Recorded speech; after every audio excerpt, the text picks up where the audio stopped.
네, 경제 소식 살펴보겠습니다. 네, 스타트 경제 오늘은 이정환 한양대 경제금융학과 교수와 함께하겠습니다. 어서 오십시오. 어서 오십시오, 교수님.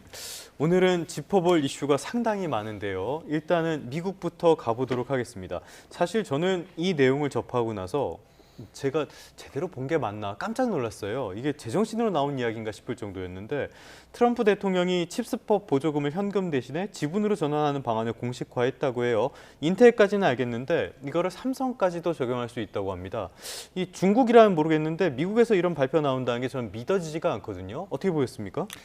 사실 이제 바이든 행정부에서 예. 인플레이션 감축법하고 이제 반도체 과학법, 반도체법이라고 그냥 이야기하는 이런 법안들을 통해서 흔히 말하는 미국에 없는 산업들을 육성하겠다라는 의견을 늘 강력하게 펼쳤습니다.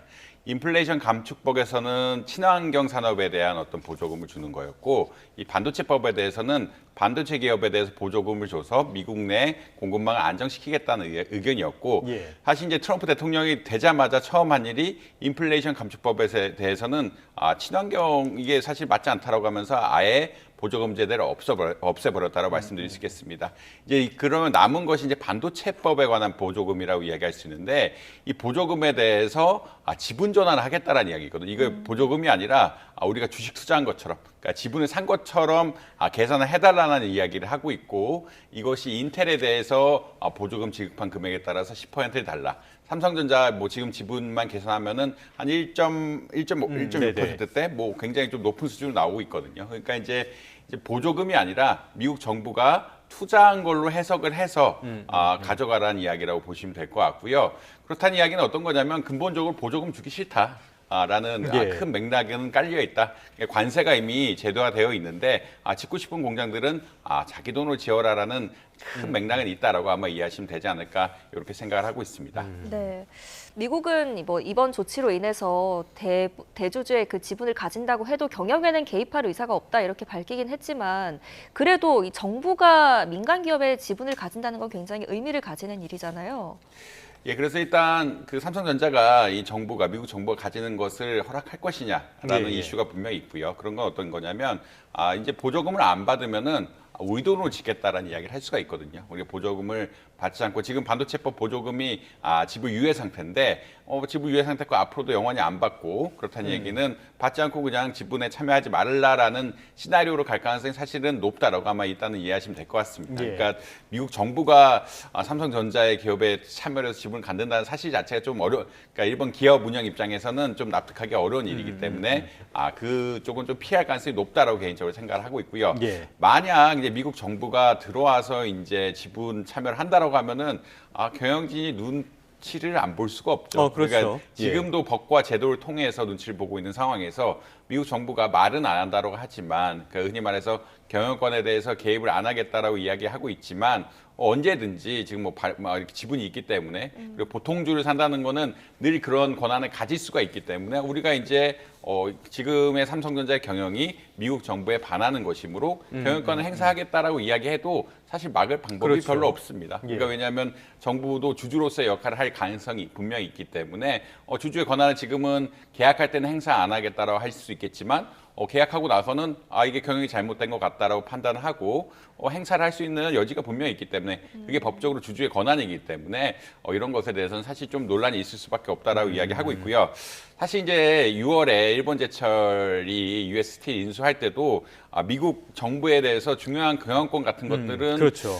좀 방어할 수 있게끔 경영권 행사에 대해서 미국 정부가 개입할 수 있게끔 어떤 조항들을 많이 넣었다라고 이야기하고 있거든요. 아무래도 이제 철강이 기간 산업이다 보니까 기간 산업을 폐쇄하는 이런 일들을 막기 위해서 미국 정부가 개입하는 이야기는 하는데 결국은 이게 지분이란 것이 어떤 권한이라고 생각한다라고 그러면 늘 개입할 권한은 열려 있다라고 보시면 될 것 같고 예. 특히나 미국 정부가 이 지분을 사가지고 개입한다 이런 것들은 삼성전자 경영에 큰 영향을 미칠 그렇죠. 수밖에 없는 것이기 때문에 되도록 삼성전자 입장에서도 피할 수밖에 없다 이런 말씀 드릴 수 있을 것 같습니다.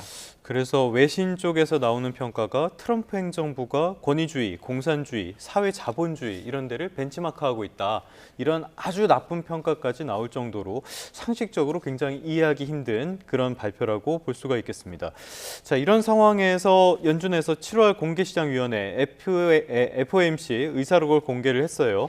이 내용을 보니까 트럼프의 금리 압박, 굉장히 거친 압박들이 이어지고 있는데도 대다수 위원들은 동결할 수밖에 없다 이렇게 봤네요. 아무래도 이제 경제학적으로 관세 효과라는 것이 시차를 거쳐서 나타나고요. 예. 그다음에 관세가 본격화될 것이 이제 8월이라고 예상을 하고 있었기 때문에 이 데이터를 봐야 된다는 이거는 사실 일반적인 경제학자들이 무시할 수 없는 의견이에요. 사실 일반적인 상식으로 생각할 수 있는 내용이라고 보시면 될 것 같고 이러한 내용들이 이 FOMC 의사록에 반영이 되어 있었다라고 보시면 될 것 같습니다. 결국 우려하는 것은 관세가 물가에 주는 영향이 불확실하다. 즉 인플레이션 상황을 관찰 중이다라고 이야기가 나오고 있는데 관세가 물가 영향을 분명히 줄 거라고 경제학적으로 생각이 되고 있고 예. 이것이 어떤 채널을 갈지에 대해서 아직까지 데이터로 명확하게 밝혀진 것이 없는데 쉽게 금리를 움직인다는 것 자체가 경기에 부정적인 시그널을 줄 수 있다라는 해석에 약간 멘트를 했다라고 아마 이해하시면 될 것 같고요.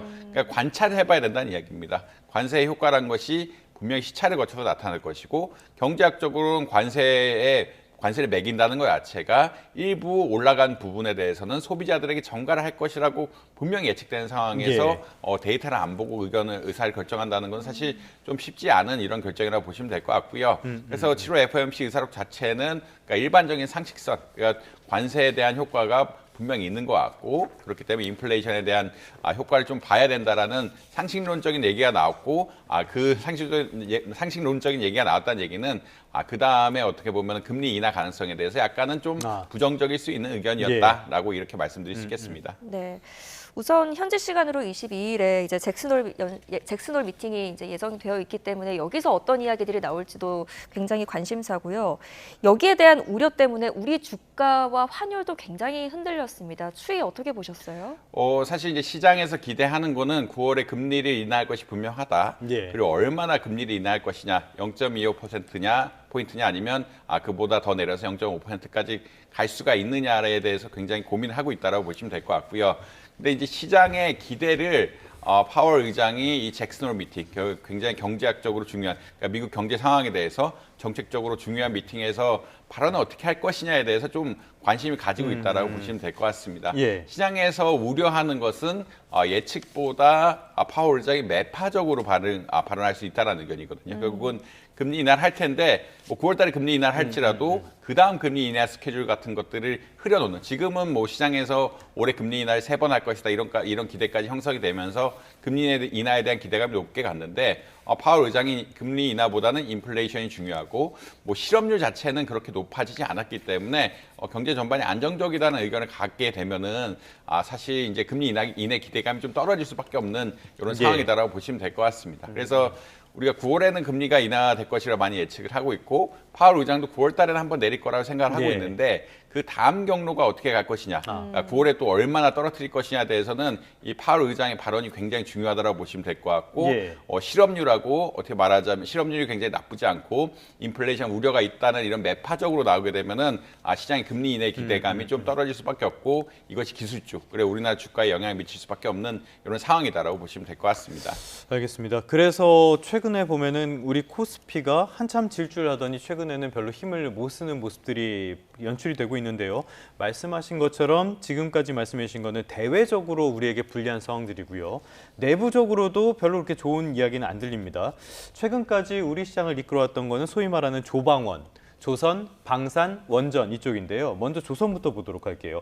조선업계는 지금 노란봉투법이 국회 문턱을 넘을 것이다. 이게 굉장히 큰 악재로 작용을 하고 있거든요. 이거는 왜 연결이 되는 겁니까? 노란봉투법이란 것이 결국은 손해에 대한 이야기. 그러니까 일단은 가장 큰 것은 사실 기업이 어떤 노동자들에 대해서 손해배상 청구권에 대해서 좀 제약적으로 쓰자라는 의견이 하나가 있지만 그 메인 파트 말고 원청과 어떤 그 흔히 말 하청의 관계에 대해서 노사관계 정립하자라는 또 의견이 있었거든요. 그런 의견은 어떤 거냐면 지금까지 기본적으로 노사관계는 원청에 대해서, 왜냐하면 기업에 속한 직원들에 대해서만 이야기를 한다라고 보시면 될 것 같은데 이제 그런 것이 아니라 하청 기업에 대해서도 근로 조건을 원청, 예. 흔히 말하는 하청을 주는 기업이 상담을 해야 된다는 그런 이야기가 나오고 있고 조선주가 이렇게 영향을 받는 것은 조선이 이런 원하청 구조가 굉장히 강력하기 때문에 그렇다고 보시면 될 것 같습니다. 조선과 건설 예, 쪽이죠. 조선과 건설 예. 이런 쪽들이 아무래도 원청이 있고 용접이라는 이런 부분에 대해서 하청을 많이 주고 있기 때문에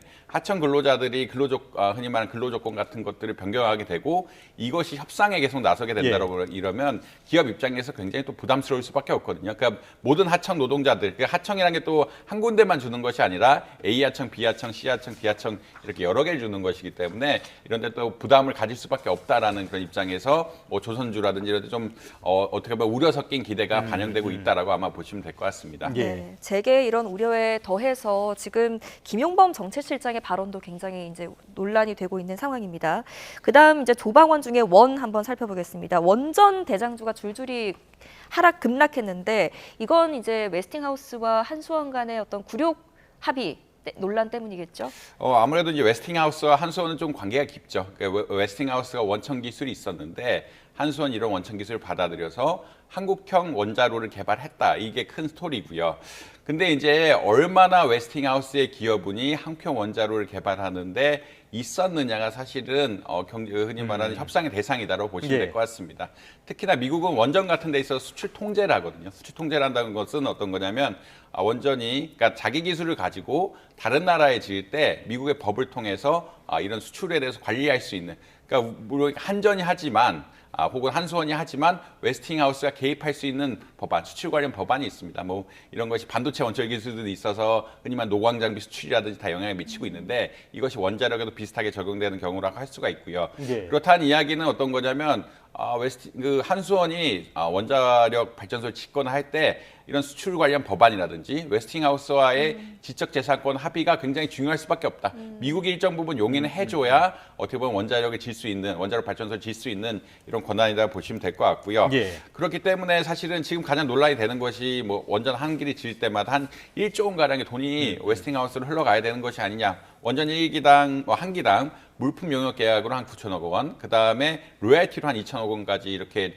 지급해야 되는 상황이 온 것이 어떻게 보면 좀 부정적인 계약이 아니냐라는 의견들이 나오고 있고요. 예. 두 번째로 이제 수출 같은 것들이 뭐 정확하게 나오고 있지는 않지만 북미라든지 유럽 지역에 짓는 것들을 막는 제약들, 요건들이 있어가지고 한국 수력 원자력이 수출할 때 좀 장애 주는 요인들이 아니냐라는 의견들이 나오고 있다. 그렇다는 이야기는 어떤 거냐면 사실 이제 폴란드 원전, 체코 원전 같은 것들 수주하면서 그러니까 특히나 체코 원전을 수주하면서 우리나라 수력 혹은 한수원의 원자력 발전소 짓는 것들이 굉장히 기대감을 많이 받았는데 수출에 대한 제약도 있고 수익성에 대한 제약이 같이 있으면서 주가가 좀 하락하는 경향이 있었다라고 보시면 될 것 같습니다.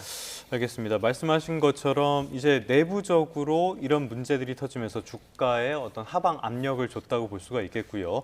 여기에다가 정책이 계속 오락가락하고 있다는 점, 이런 점들도 부정적인 요소입니다. 세제 개편안, 이 문제는 아직까지도 결론을 못 내고 있으면서 불확실성을 키우고 있고요. 자, 이런 가운데 그 개인 투자자분들의 화를 돋웠다고 해야 될까요? 어제 발언이 하나 있었습니다. 구윤철 부총리의 발언인데 어떤 이야기를 한 겁니까? 이 구윤철 부총리가 국회에 나가서 이제 PBR, 그러니까 사실은 우리나라 밸류업 중에 가장 중요한 지표가 PBR이라고 이야기하고 있고요. 그러니까 회사가 가진 자산 대비 주가가 얼마나 나오냐 이런 것들이 저평가 지표로 많이 쓰인다라고 보시면 될 것 같습니다. 그래서 PBR 지표에 대해서 물어봤는데 그러니까 이소영 더불어민주당 의원이 구윤철 장관님께 어떻게 보자면 이게 PBR이 어느 정도 되느냐 물어봤는데 10 정도 합니다라고 의견이 나오면서 굉장히 좀 우리가 생각하는 수준과 너무 차이가 많이 나는 수준을 이야기하면서 과연 기재부에서 이제 세제 개혁을 하는데 예. 세제 개혁의 담당이 기재부고요. 이것이 주가를 생각하고 한 것이냐에 대해서 좀 비판적인 의견이 나올 수밖에 없는 수치다라고 한번 보시면 될 것 같습니다. PBR이 10이면은 주가 지수 한 3만쯤 되는 그렇게 거죠. 되느라고 보시면 될 것 같습니다. 우리나라 기본적으로 PBR 밴드가 0.8에서 한 1.2 사이로 왔다 갔다라고 하시면 될 것 같은데 그리고 이거를 높여서 선진국으로 가자라는 게 사실은 주가 상승 정책의 기본적인 아이디어라고 보시면 될 것 같은데 예. PBR 10이라는 건 좀 이런 세제 개혁을 할 때 과연 알고 했느냐에 대해서 좀 인식적으로 사실 개미 투자자들이 그 기재부에서 사실은 조세 정책을 정책을 결정을 하는 거고 이 세제 개혁, 특히나 양도세 세제 개혁 같은 것들을 할 때 과연 이 주식 시장을 제대로 인식하고 정책들을 했느냐에 대해서 좀 의구심을 드는 발언이었기 때문에 예. 굉장히 비판을 많이 했고 어떻게 보면 주가가 하락하는데 일조를 한 이런 발언이었다라고 아마 이해하시면 될 것 같습니다. 네. 지금은 코스피 5천이라는 그 표어보다도 자본시장의 안정을 좀 되찾을 수 있는 일관된 메시지와 정책이 필요한 때가 아닌가 싶습니다. 자, 이 부분도 한번 살펴보겠습니다. 국내 석유화학 산업의 문제인데요. 일단 이 석유화학 산업의 핵심은 에틸렌이지 않습니까? 에틸렌이 일단 뭔가요? 이제 결국은 석유화학 재편이라고 볼 수 석유화학 산업이란 게 공급망이 굉장히 깁니다. 네. 공급망이 굉장히 길어서 네. 이제 흔히 말해서 어떤 제품을 원유로부터 만드느냐 이런 것들이 중요하다고 보시면 될 것 같고요. 이런 것이 우리나라 석유화학 산업은 에틸렌 중심으로 많이 가 있었다. 그러니까 에틸렌이란 것이 이제 세계 전체적으로 상품에 참여한 그러니까 세계 시장에서 지분 역시 굉장히 큰 이런 상태였다고 보시면 될 것 같은데 네. 이제 이것이 사실은 중국에 비해서 경쟁력을 가지고 있었는데 중국의 최근 사실 2025 그러니까 중국이 표방한 것이 제조업 굴기 2025 이렇게 하면서 모든 제조업들을 굉장히 캐파시티를 키웠다. 그러니까 생산 역량을 예. 키웠거든요.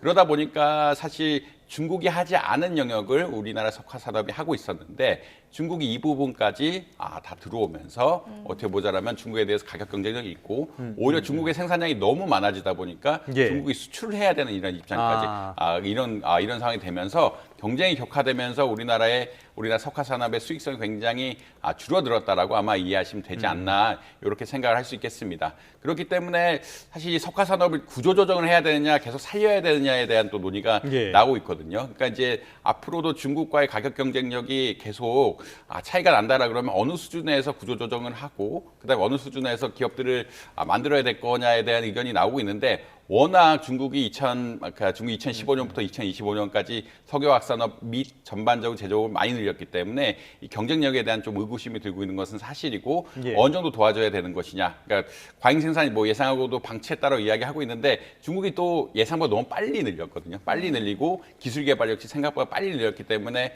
우리나라 석화 산업이 좀 대응하지 못한 부분이 분명히 있었다라고는 보시면 될 것 같습니다. 예, 그렇기 예. 때문에 이거 사실은 구조조정 이슈가 생길 수밖에 없는데 이것을 구조조정 어떻게 해야 되느냐, 민간이 해야 되느냐, 정부가 좀 도와줘야 되느냐 이런 것에 대해서 여러 가지 의견들이 있다라고 보시면 될 것 같습니다.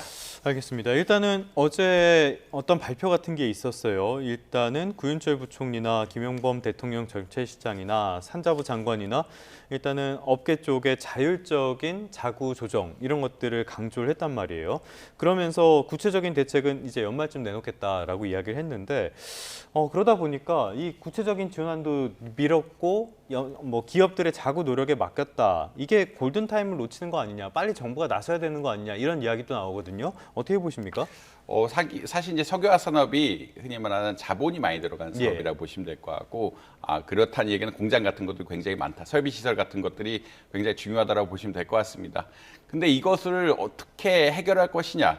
그러니까 특히나 아까 말씀드린 것처럼 설비 감축을 해야 되는데 그리고 이거 설비 감축을 통해서 고부가 가치로 넘어가면서 재무 건전성 같은 것들을 확보를 해야 되는데 이것이 쉽냐 마냐에 자체에 대해서 조금 사실 논의가 좀 많이 되고 있다라고 아마 이해하시면 될 것 같고 결국은 자구 노력을 한다는 것은 이제 과잉 생산 시설을 좀 줄이고 과잉 생산 시설을 줄이면서 비용 절감을 하라는 예. 이야기거든요. 비용 절감을 좀 해야 정부가 좀 지원책을 내고 그다음에 특히나 기술 개발 그러니까 중국이 하지 못하는 산업들에 대해서 좀 석화 산업에 대해서 어디 말해서 진출할 수 있는 비전을 제시해야 정부가 좀 어떻게 보면 보조금을 주겠다라는 그런 입장으로 보시면 될 것 같고요. 이것이 결국은 일시적인 경기 침체면 당연히 자금 지원을 통해서 정부가 해결하는 것이 맞는데 지금 중국과 경쟁 관계에서 구조적으로 우리나라 석화 산업이 좀 밀릴 수밖에 없는 석유화학 산업이 밀릴 수밖에 없는 이런 산업들이기 때문에 좀 문제가 될 수밖에 없다라는 그런 입장이라고 보시면 될 것 같습니다. 그러니까 결국은 자구책을 내고 그다음에 중국과 이길 수 있는 이런 어떤 경쟁 관계까지 좀 비전을 보이고 그래야만 정부가 돈을 주는 것도 지금 시장에서는 돈을 줘봐야 밑 빠진 독에 물 붓기다라는 의견이 나올 정도로 이게 좀 쉽지 않을 수가 있기 때문에 예, 예. 이런 자구책과 어떻게 보면 기술 발전에 대한 비전 이런 것들이 결합돼야만 결국은 정부가 돈을 주는데 혹은 구조조정을 하는데도 아마 명분을 얻지 않을까 이렇게 생각을 하고 있습니다. 네, 알겠습니다. 오늘 여기까지 듣도록 하겠습니다. 이정환 한양대 경제금융학과 교수와 함께했습니다. 잘 들었습니다. 고맙습니다.